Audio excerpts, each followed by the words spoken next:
economic power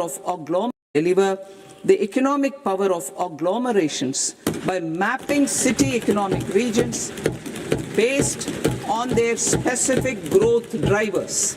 An allocation of 5,000 crore per CER over 5 years is proposed for implementing their plans through a challenge mode with a reform-cum-result-based financing mechanism.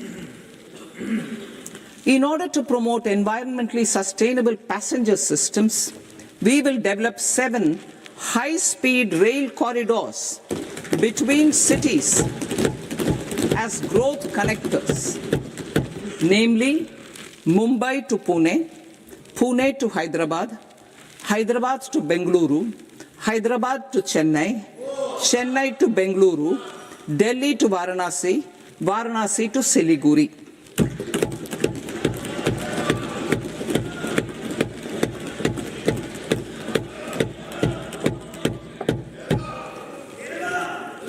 Financial sector.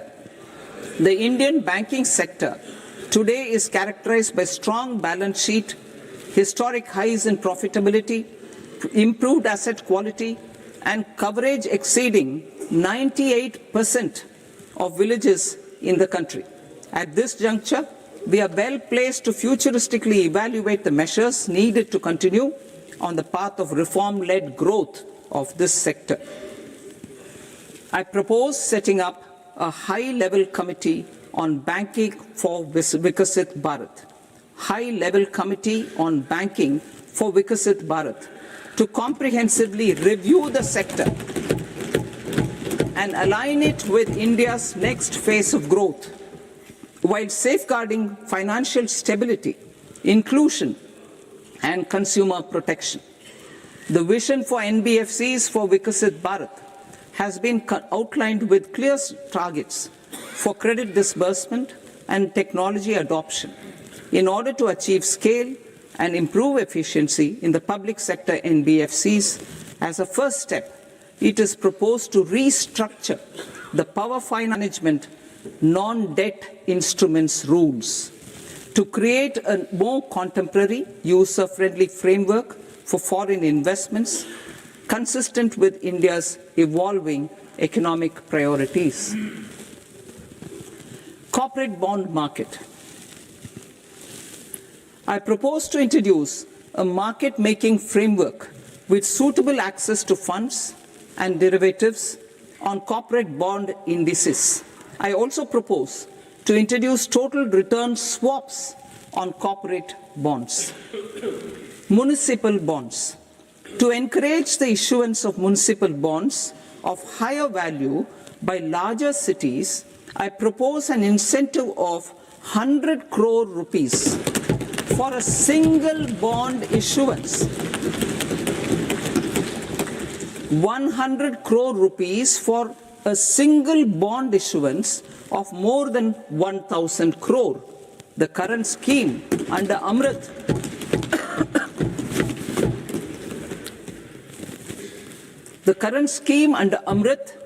which incentivizes issuances up to 200 crores only, will also continue to support smaller and medium towns. That will also continue to support the smaller and medium towns. Ease of doing business.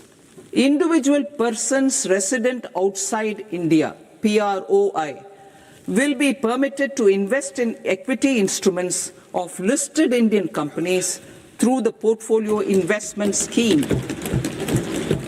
It is also proposed to increase the investment limit for an individual PROI under the scheme from 5% to 10%, with an overall investment limit for all individual PROIs to 24% from the current 10%.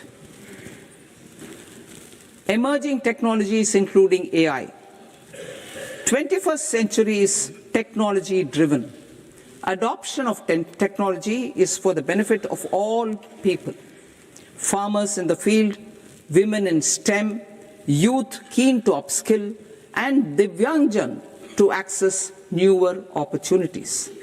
The government has taken several steps to support new technologies through AI Mission, National Quantum Mission, Anusandhan National Research Fund, and Research and Development and Innovation Fund.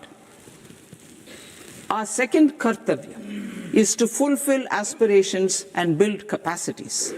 Close to 25 crore individuals have come out of multi-dimensional poverty through a decade of our government's sustained and reform-oriented efforts.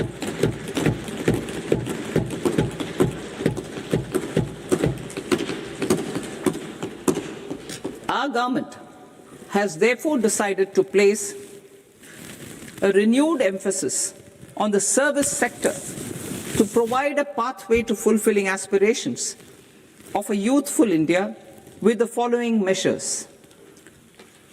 I propose to set up a high-powered education to employment and enterprises standing committee to recommend measures that focus on services sector as a core driver of Viksit Bharat. This will make us a global leader in services with a 10% global share by 2047.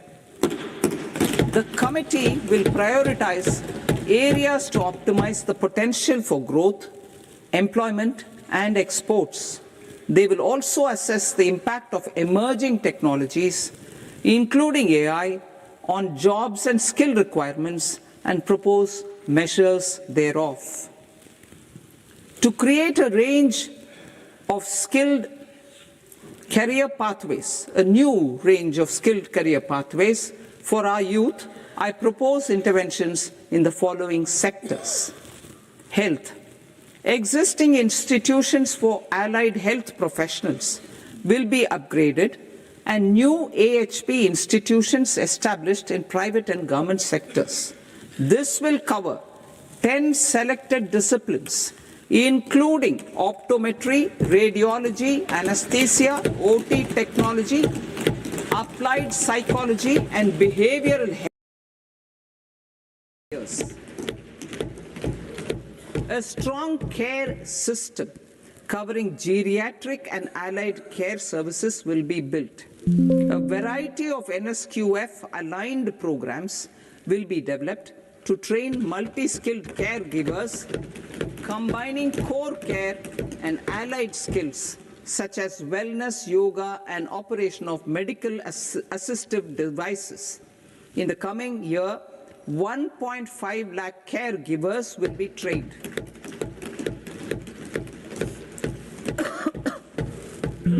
Hubs for medical value tourism. To promote India as a hub for medical tourism services, I propose to launch a scheme to support states in establishing 5 regional medical hubs in partnership with the private sector. These hubs will serve as integrated healthcare complexes that combine medical, educational, and research facilities. They will have Ayush centers, medical value tourism facilitation centers, and infrastructure for diagnostics, post-care, and rehabilitation. These hubs will provide diverse opportunities, job opportunities for health professionals, including doctors and AHPs. Ancient Indian yoga, already respected in several parts of the world, was given a mass global recognition when Honorable Prime Minister took it to the UN. Post-COVID, Ayurveda gained a similar global acceptance and recognition. Exporting quality Ayurveda products helps farmers who grow the herbs and youth who process the products. To meet growing global demand, a few more steps are being taken. I propose to, 1, set up 3 new All India Institutes of Ayurveda. 2, upgrade Ayush pharmacies and drug testing labs for higher standards of certification ecosystem and make available more skilled personnel. 3, upgrade the WHO Global Traditional Medicine Center in Jamnagar to bolster evidence-based research, training, and awareness for traditional medicine. Animal husbandry. Livestock contributes to close to 16% of farm income, including of poor and marginal households. To scale up availability of veterinary professionals by more than 20,000, I propose to roll out a loan-linked capital subsidy support scheme for establishment of veterinary and para-veterinary colleges, veterinary hospitals, diagnostic laboratories, and breeding facilities in private sector. Collaboration between Indian and foreign institutions will also be facilitated. Orange economy. India's animation, visual effects, gaming and comics sector, AVGC sector, is a growing industry projected to require 2 million professionals by 2030. I propose to support the Indian Institute of Creative Technologies, Mumbai, in setting up AVGC content creator labs in 15,000 secondary schools all over the country and 500 colleges. The Indian design industry is expanding rapidly, and yet there is a shortage of Indian designers. I propose to establish, through Challenge Route, a new National Institute of Design to boost design education and development in the eastern region of India. Education.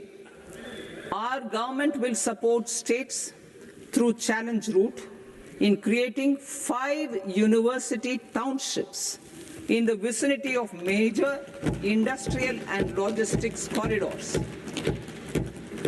These planned academic zones will host multiple universities, colleges, and research institutions, skill centers, and residential complexes. In higher education, STEM institutions, prolonged hours of study and laboratory work pose some challenges for girl students.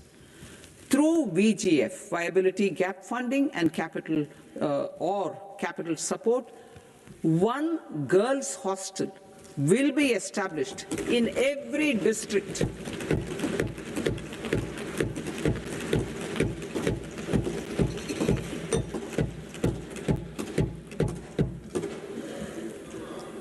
To promote astrophysics and astronomy via immersive experiences.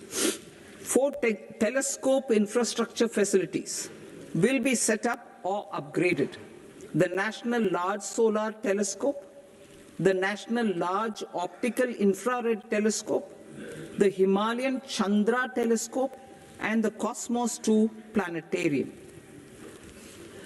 Tourism. The tourism sector has the potential to play a large role in the employment generation, forex earnings, and expanding the local economy. I propose to set up a National Institute of Hospitality by upgrading the existing National Council for Hotel Management and Catering Technology. It will function as a bridge between academia, industry, and government.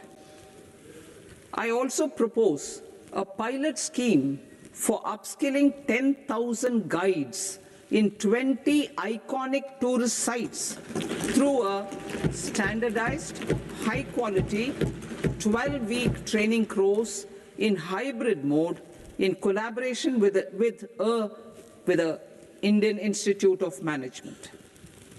A national destination digital knowledge grid will be established to digitally document all places of significance, cultural, spiritual, and heritage.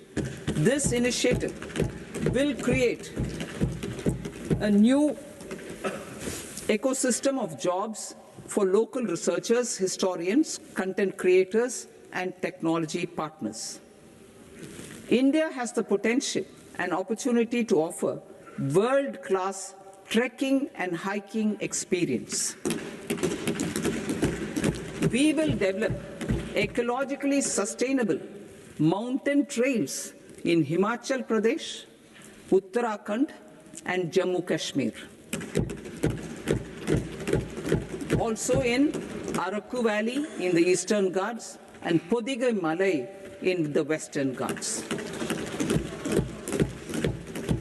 Turtle trails along key nesting sites in the coastal areas of Odisha, Karnataka, and Kerala. And 3, bird watching trails along the Pulikat Lake in Andhra Pradesh, Tamil Nadu. It's on the border.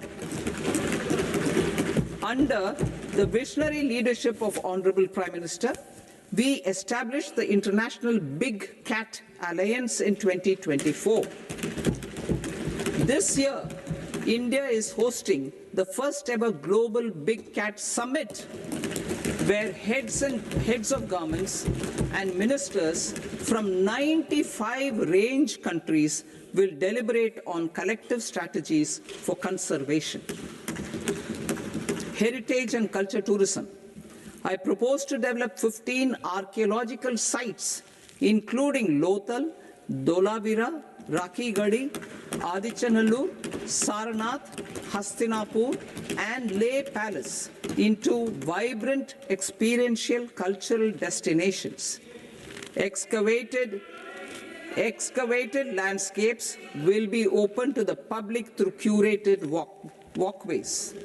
Immersive storytelling skills and technologies will be introduced to help conservation labs, interpretation centers, and guides.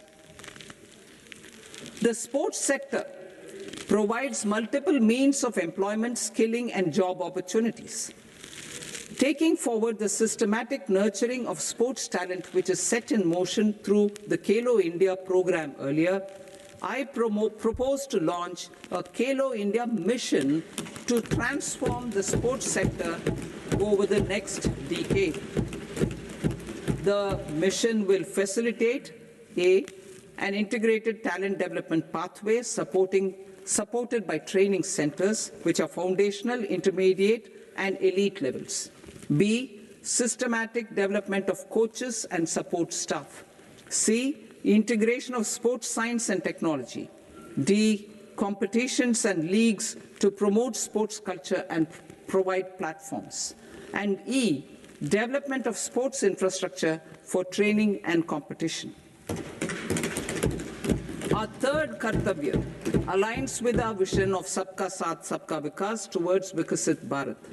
This requires targeted efforts for 1, increasing farmer incomes through productivity enhancement and entrepreneurship, with special attention to small and marginal farmers. B, empowering Divyangjan through access to livelihood opportunities, training, and high-quality assistive devices. C, empowering the vulnerable to access mental health and trauma care. D, focus on the Purvodaya states and the Northeast region to accelerate development and employment opportunities. Fisheries. We will undertake initiatives for integrated development of 500 reservoirs and Amrit Sarovars. 2, strengthen the fisheries value chain in coastal areas and enable market linkages involving startups and women-led groups together with fish farmer producer organizations. Animal husbandry. To provide quality employment opportunities in rural and peri-urban areas, we will support the animal husbandry sector in entrepreneurship development through A, credit-linked subsidy program, B, scaling up and modernization of livestock enterprises, C, enhanced creation of livestock, dairy, and poultry enhanced creation of livestock, dairy, and poultry-focused integrated value chains, and D, encourage creation of livestock farmer-producer organizations. High-value agriculture. to diversify farm outputs, increase productivity, enhance farmers' incomes, and create new employment opportunities, we will support high-value crops such as coconut, sandalwood, cocoa, cashew in the coastal areas, agar trees in northeast, and nuts such as almonds, walnuts, and pine nuts in our hilly regions. These, all of them, will be supported. India is the world's largest producer of coconuts. About 30 million people, including nearly 10 million farmers, depend on coconuts for their livelihood. To further enhance competitiveness in coconut production, I propose a coconut promotion scheme to increase production and enhance productivity through various interventions, including replacing and non-productive trees with new saplings or plants or varieties in major coconut growing states. A dedicated program is proposed for Indian cashew and cocoa to make India self-reliant in raw cashew and coconut production and processing, enhance export competitiveness, and transform Indian cashew and Indian cocoa into premium global brands by 2030. Sandalwood. Sandalwood is closely linked to India's social and cultural heritage.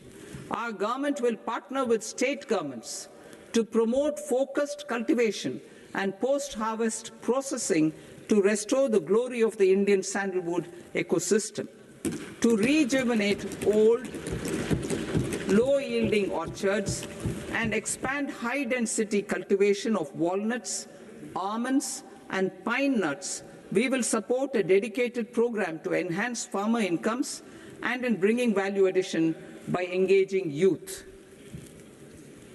Bharat Vistar, that is virtually integrated system to access agricultural resources. I propose to launch Bharat Vistar, a multilingual AI tool that shall integrate the AgriStack portals and the ICAR package on agricultural practices with AI systems. This will enhance farm productivity, enable better decisions for farmers, and reduce risk by providing customized advisory support. She Marts for rural women-led enterprises. Building on the success of Lakpati Didi program, I propose to help women take the next step from credit-linked livelihoods to being owners of enterprises. Self-help entrepreneur, She Marts will be set up as community-owned retail outlets within the cluster-level federations through enhanced and innovative financing instruments. Empowering Divyangjan. Divyangjan Kaushal Yojana. Information technology, AVGC sectors, hospitality and food and beverages sectors often offer task-oriented and process-driven roles which are suitable for Divyangjan. We will ensure dignified livelihood opportunities through industry-relevant and customized training specific to each Divyangjan group. Divyang Sahara Yojana. Timely access to high-quality assistive devices for all eligible Divyangjan is a fundamental need. I propose to 1. Support the Artificial Limbs Manufacturing Corporation of India, ALIMCO, to set up and to scale up production of assistive devices, invest in R&D and AI integration, strengthen PM Divyasha Kendras, and support setting up of assistive technology marts as modern retail style centers where Divyangjan and senior citizens can see, try, and purchase assistive products. Reaffirming our commitment to mental health and trauma care. There are no national institutes for mental health care in North India. We will therefore set up a NIMHANS 2 and also upgrade national mental health institutes in Ranchi and in Tezpur as regional apex institutions. Emergencies expose families, particularly the poor and vulnerable, to unexpected expenditure. We will strengthen and increase these capacities by 50% in district hospitals by establishing emergency and trauma care centers. Focus on Purvodaya states and northeastern regions. Purvodaya, I propose the development of an integrated East Coast industrial corridor with a well-connected node at Durgapur, creation of 5 tourism destinations in 5 Purvodaya states, and the provision of 4,000 e-buses. Buddhist sites in northeastern region. The northeastern region is a civilizational confluence of Theravada and Mahayana or Vajrayana traditions. I propose to launch a scheme for development of Buddhist circuits in Arunachal Pradesh, Sikkim, Assam, Manipur, Mizoram, and Tripura. The scheme will cover preservation of temples and monasteries, pilgrimage interpretation centers, connectivity, and pilgrim amenities. 16th Finance Commission.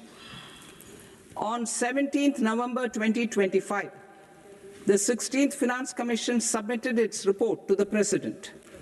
As mandated under Article 281 of the Constitution, the government is to lay the report along with the explanatory memorandum on the action taken report on the recommendations of the Commission in Parliament, which, Sir, Honourable Speaker, you've allowed me to do at the commencement of this session.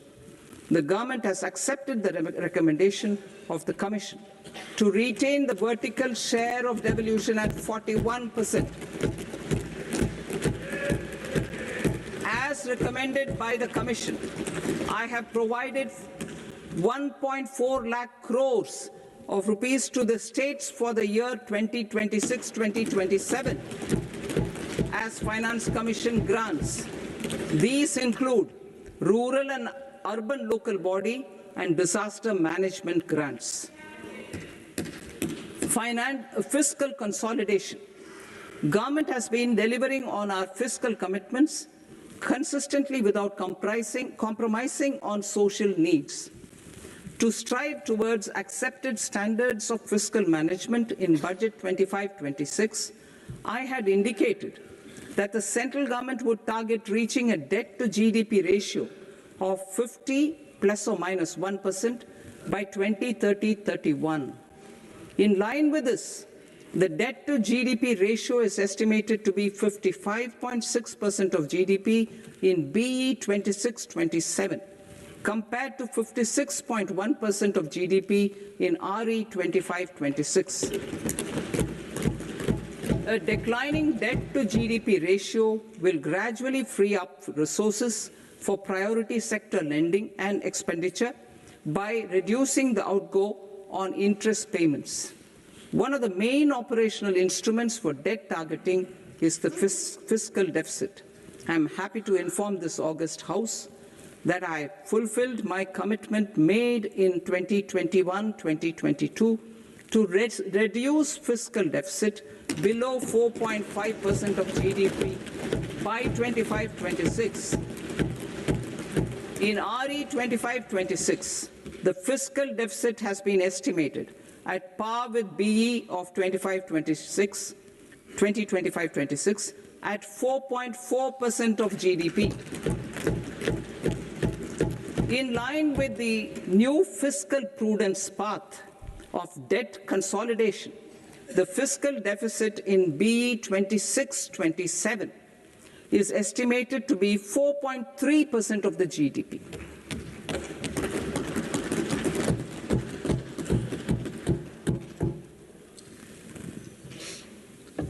The revised estimates Of the non-debt receipts are 34 lakh crore rupees, of which the centre's net tax receipts are 26.7 lakh crore. The revised estimate of the total expenditure is 49.6 lakh crore rupees, of which the capital expenditure is about 11 lakh crores. Budget estimates 2026 to 2027. Coming to 26-27, the non-debt receipts and the total expenditure are estimated as 36.5 lakh crore and 53.5 lakh crore respectively. The centre's net tax receipts are estimated at 28.7 lakh crore rupees. To finance the fiscal deficit, the net market borrowings from dated securities are estimated at 11.7 lakh crore rupees. The balance financing is expected to come from small savings and other sources. The gross market borrowings are estimated at 17.2 lakh crore rupees. I'll now move to Part B. Part B, direct taxes.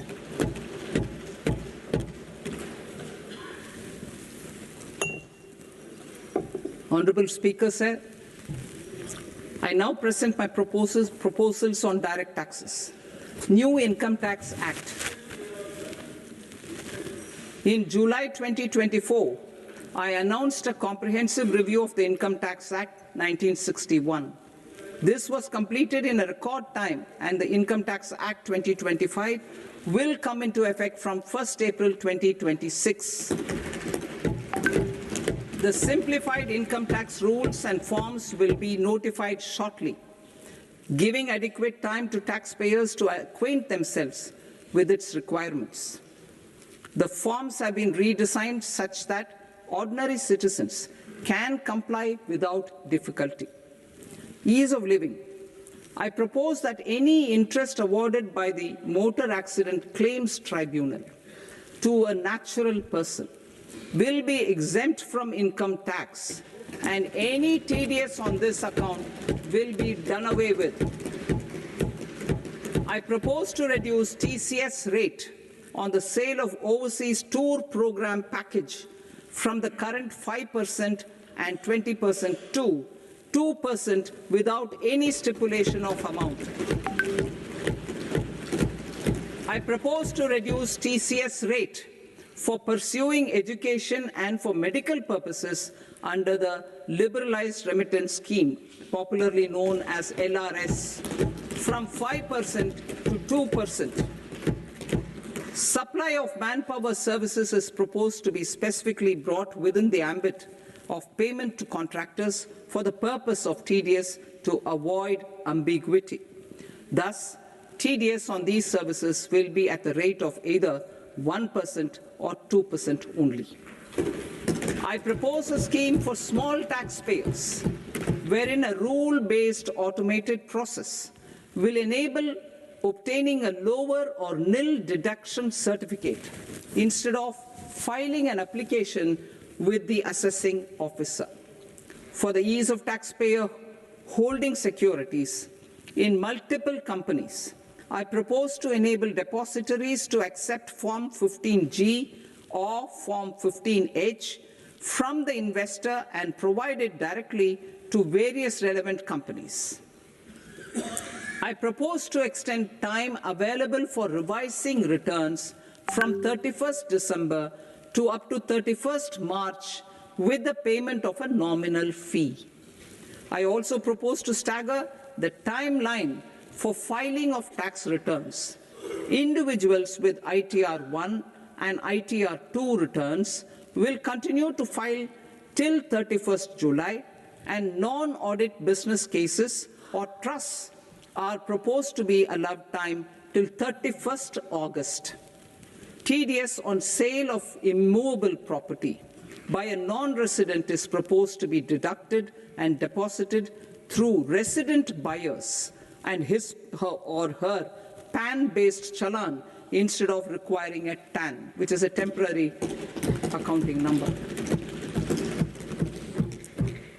To address practical issues of small taxpayers like students, young professionals, tech employees, relocated NRIs, and such others, I propose to introduce a one-time 6-month foreign asset disclosure scheme for these taxpayers to disclose income or assets below a certain size.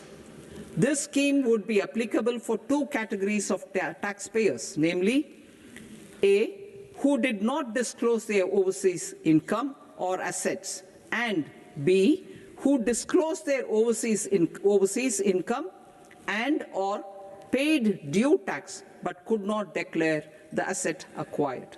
For category A, the limit of undisclosed income or asset is proposed to be up to 1 crore rupees.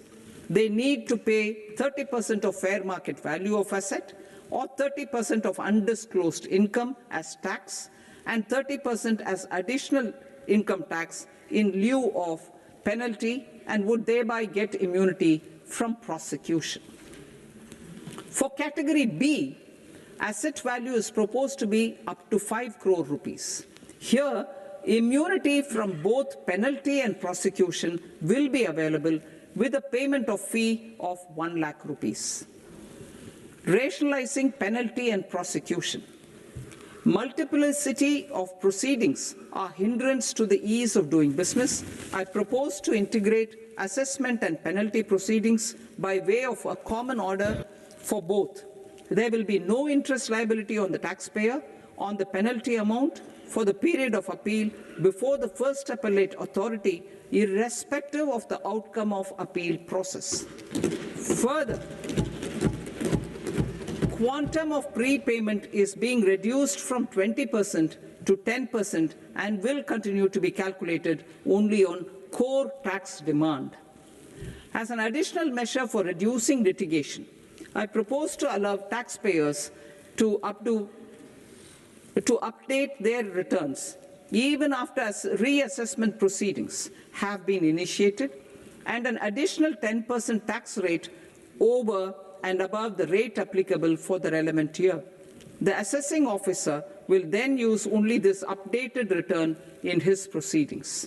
There is already a framework for immunity from penalty and prosecution in the cases of underreporting. I propose to apply this framework for immunity to misreporting too. However, in such a case, the taxpayer will need to pay 100% of the tax amount as an additional income tax over and above the tax and interest due. Penalties for certain technical defaults, such as failure to get accounts audited, non-furnishing of transfer pricing audit report, and default in furnishing statement for financial transactions are proposed to be converted into fee.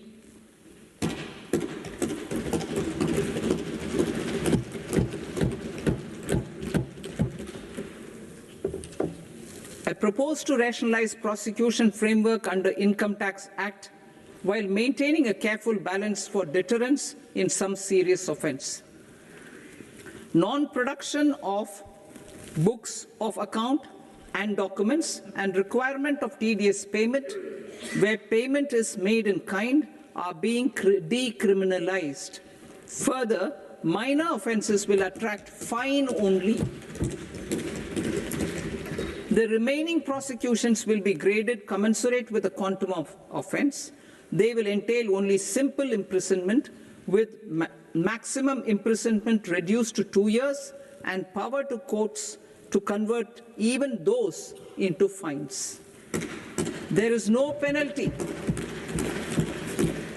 There is no penalty presently for non-disclosure of non-immovable foreign assets with aggregate value less than 20 lakh rupees. I propose to also provide them with immunity from prosecution with retrospective effect from 1/10/2024.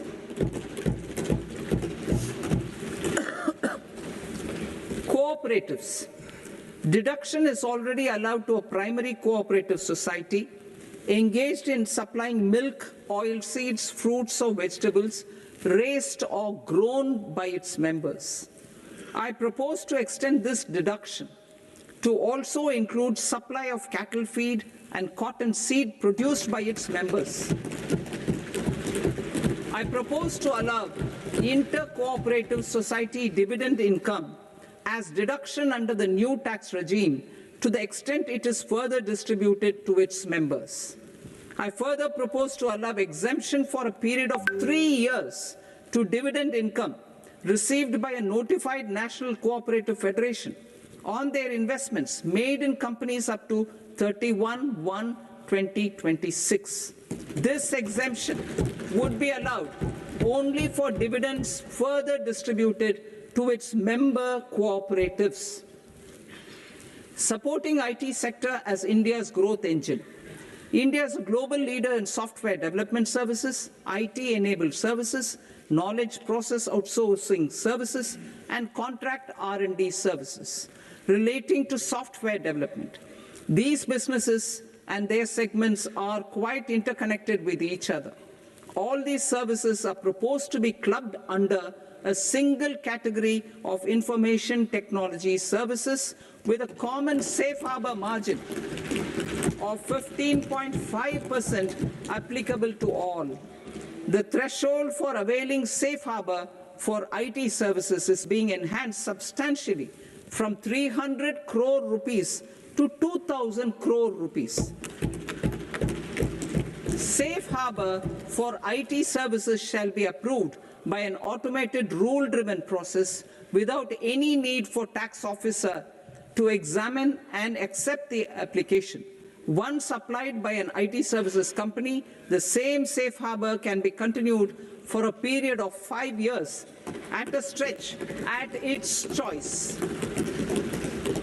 For IT services companies who want to conclude advanced pricing agreement, APA, I propose to fast-track unilateral APA process for IT services and endeavor to conclude it within a period of 2 years.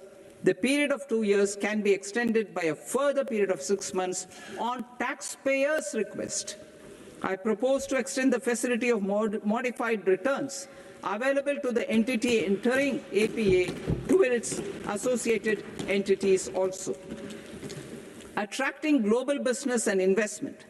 Recognizing the need to enable critical infrastructure and boost investment in data centers, I propose to provide tax holiday till 2047 to any foreign company that provides cloud services to customers globally by using data center services from India. It will, however, need to provide services to Indian customers through an Indian reseller entity. I also propose to provide a safe harbor of 15% on cost in case the company providing data center services from India is a related entity.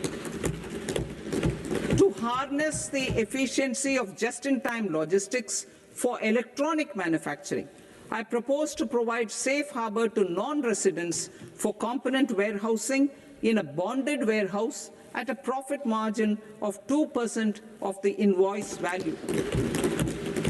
The resultant tax of about 0.7% will be much lower than in competing jurisdictions. To provide fillip to toll manufacturing in India, I propose to provide exemption from income tax for 5 years to any non-resident who provides capital goods, equipment, or tooling to any toll manufacturer in a bonded zone. To encourage vast pool of global talent to work in India for a longer period of time, I propose to provide exemption to global, non-India sourced income of a non-resident expert for a stay period of 5 years under notified schemes. I propose to provide exemption from minimum alternate tax, the MAT, to all non-residents who pay tax on presumptive basis. Tax administration. I propose to constitute a joint committee of Ministry of Corporate Affairs and Central Board of Direct Taxes for incorporating the requirements of income computation and Disclosure Standards, the ICDS, in the Indian Accounting Standards, IND AS itself. Separate accounting requirement based on ICDS will be done away with from the tax year 27-28. To support Prime Minister Modi's vision of homegrown accounting and advisory firms to become global leaders, I propose to rationalize the definition of accountant for the purposes of safe harbor rules. Other tax proposals. Change in taxation of buyback was brought in to address the improper use of buyback route by promoters. In the interest of minority shareholders, I propose to tax buyback for all types of shareholders as capital gains. However, to disincentivize misuse of tax arbitrage, promoters will pay an additional buyback tax. This will make effective tax 22% for corporate promoters. For non-corporate promoters, the effective tax will be 30%. TCS rate for sellers of specific goods, namely alcoholic liquor, scrap, and minerals, will be rationalized to 2%, and that on tendu leaves will be reduced from 5% to 2%. I propose to raise the STT on futures to 0.05% from the present 0.02%. STT on options premium and exercise of options are both proposed to be raised to 0.15% from the present rate of 0.1% and 0.125% respectively. We reformed the taxation landscape for corporates in 2019 by providing them a simplified regime with lower tax rate so that they could productively focus on business rather than on claim of deductions and exemptions. To encourage companies to shift to the new regime, set-off of brought forward MAT credit, minimum alternate tax credit, is proposed to be allowed to companies only in the new regime. Set-off using available MAT credit is proposed to be allowed to an extent of 1/4 of the tax liability in the new regime. MAT is proposed to be made final tax, so there will be no further credit accumulation from 1st April 2026.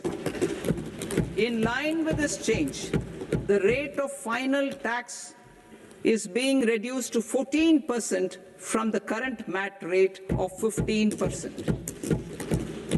The brought forward MAT credit of taxpayers accumulated till 30th March 2026 will continue to be available to them for set-off as above. Indirect taxes. I shall now take up proposals related to indirect taxes. My proposals for customs and central excise aim to further simplify the tariff structure, support domestic manufacturing, promote export competitiveness, and correct inversion in duty. To continue weeding out long-continuing customs duty exemptions, I propose to remove certain exemptions on items which are being manufactured in India or where the imports are negligible. Similarly, to further simplify the process of ascertaining the rate of duty applicable on a particular item, I propose to incorporate certain effective rates in various customs notifications to the tariff schedule itself. I shall now take up sector-specific proposals. Promotion of exports of marine, leather, and textile products. I propose to increase the limit for duty-free imports of specified inputs used for processing seafoods for export from the current 1% to 3% of FOB value of the previous year's export turnover.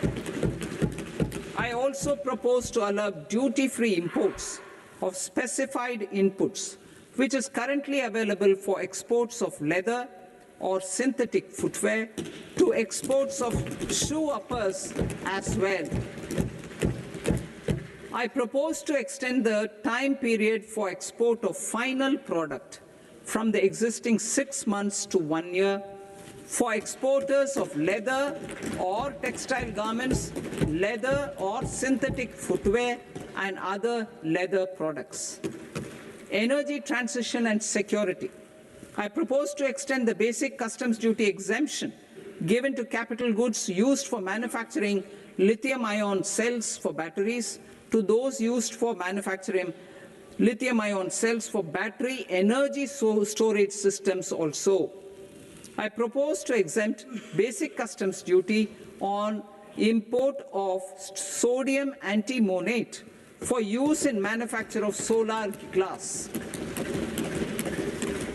Nuclear power. I propose to extend the existing basic customs duty exemption on imports of goods required for nuclear power projects till the year 2035 and expand it for all nuclear plants irrespective of their capacity. Critical minerals. It is proposed to provide basic customs duty exemption to the import of capital goods required for the processing of critical minerals in India. Biogas blended CNG. I propose to exclude the entire value of biogas while calculating the central excise duty payable on biogas blended CNG.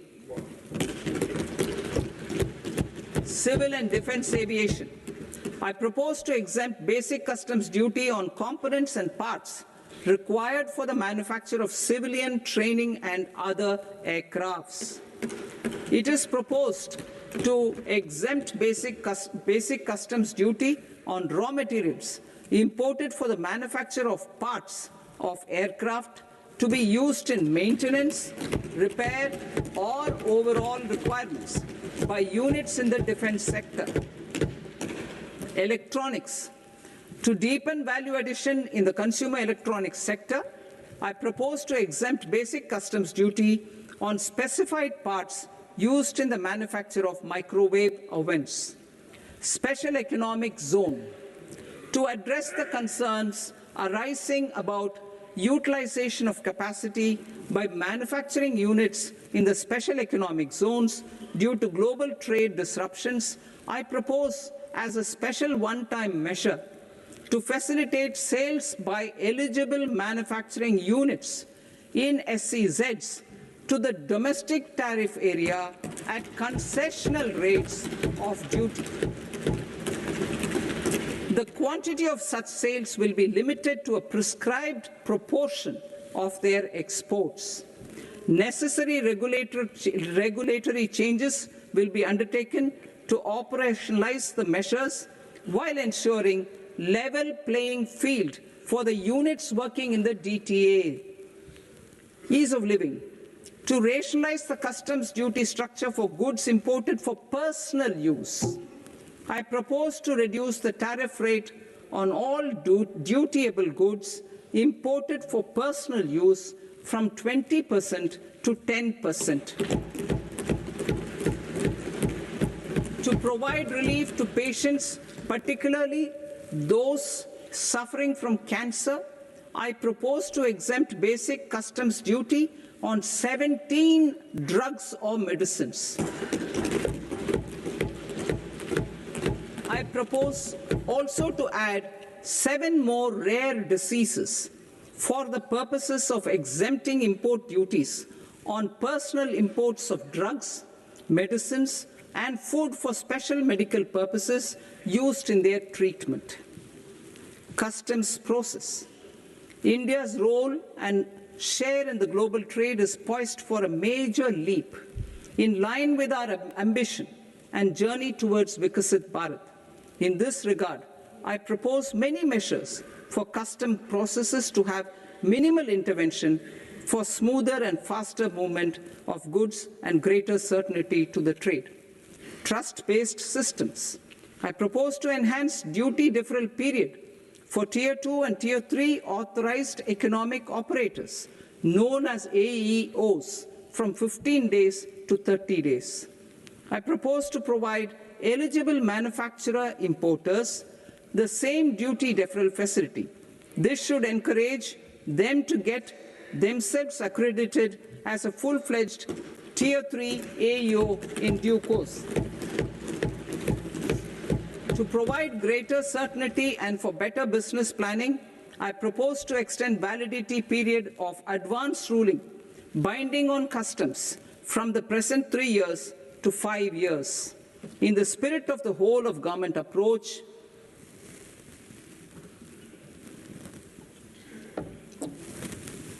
government agencies will be encouraged to leverage AEO accreditation for preferential treatment in clearing their cargo. Regular importers with trusted, long-standing supply chains will be recognized in the risk system so that the need for verification of their cargo every time can be minimized. Export cargo using electronic sealing. Export cargo using electronic sealing will be provided through clearance from the factory premises to the ship. For import of goods not needing any compliance, filing of bill of entry by a trusted importer and arrival of goods will automatically notify customs for completing their clearance formalities. This will enable goods to be released immediately on arrival. The customs warehouse framework will be transformed into a warehouse operator-centric system with a self-declarations, electronic tracking, and risk-based audit. These reforms will move away from the current system of officer-dependent approvals and reduce transaction delays and compliance costs. Ease of doing business. Approvals required for cargo clearance from various government agencies will be seamlessly processed through a single and interconnected digital window by the end of the financial year. Processes involved in clearance of food, drugs, plant, and animal and wildlife products, accounting for about 70% of interdicted cargo, will be operationalized on this system by April 2026 itself. For goods not having any compliance requirement, clearance will be done by customs immediately after online registration is completed by the importer, subject to the payment of duty. Customs integrated system will be rolled out in 2 years as a single integrated and scalable platform for all customs processes. Utilization of non-intrusive scanning with advanced imaging and AI technology for risk assessment will be expanded in a phased manner with the objective to scan every container across all the major ports. New export opportunities to support Indian fishermen to fully harness the economic value of marine resources beyond our territorial waters. The following measures will be taken. A. Fish catch by an Indian fishing vessel in exclusive economic zone or on the high seas will be made free of duty. Landing of such fish on foreign port will be treated as export of goods. Safeguards will be put in place to prevent misuse during fish catch, transit, or transshipment. To support aspirations of India's small businesses, artisans, and startups to access global markets through e-commerce, I am pleased to announce complete removal of the current value cap of 10 lakh rupees per consignment on courier exports. In addition, handling of rejected and returned consignments will be improved with effective use of technology for identifying such consignments. I propose to revise provisions governing baggage clearance during international travel to address genuine concerns of passengers. The revised rules will enhance duty-free allowances in line with the present-day travel realities and provide clarity in temporary carriage of goods brought in or taken out. There are honest taxpayers who are willing to settle disputes by paying all their dues, but they get deterred due to negative connotation associated with penalty. They will now be able to close cases by paying an additional amount in lieu of penalty. Honourable Speaker, sir, with this, I commend the budget to this august House. Jai Hind.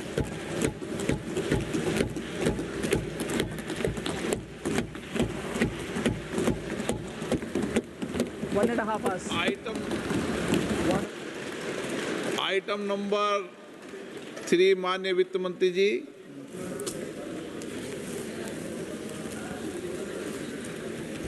Item number 2, sir. 3. Sir, with your permission, I rise to lay on the table of the following statements under Section 3, 1 of the Fiscal Responsibility and Budget Management Act of 2003. Medium-term fiscal policy cum fiscal policy strategy statement and macroeconomic framework statement. Item number 4 माननीय वित्त मंत्री जी। Sir, with your permission, I move for leave to introduce the Finance Bill 2026. प्रश्न ये कि विधेयक को पुनर्स्थापित करने की अनुमति प्रदान की जाए। जो सदस्य इस पक्ष में हाँ गए, जो सदस्य विरोध में ना गए, मेरे विचार में निर्णय हाँ वालों के पक्ष में हाँ वालों के पक्ष में अनुमति प्रदान की जाती है। माननीय मंत्री जी, अब विधेयक पूरे स्थापित करें। Sir, I introduce the bill. माननीय सदस्यगण, आपको सूचित किया जाता है कि माननीय वित्त मंत्री जी के बजट भाषण की कॉपी पब्लिकेशन काउंटर पर ली जाती है। बजट भाषण और बजट से संबंधित दस्तावेज आपके मोबाइल फोन और मेंबर पोर्टल्स पर ही उपलब्ध है। सभा की कार्रवाई कल सोमवार दिनांक 2 फरवरी 2026 को प्राप्त 11 बजे तक के लिए स्थगित की जाती है।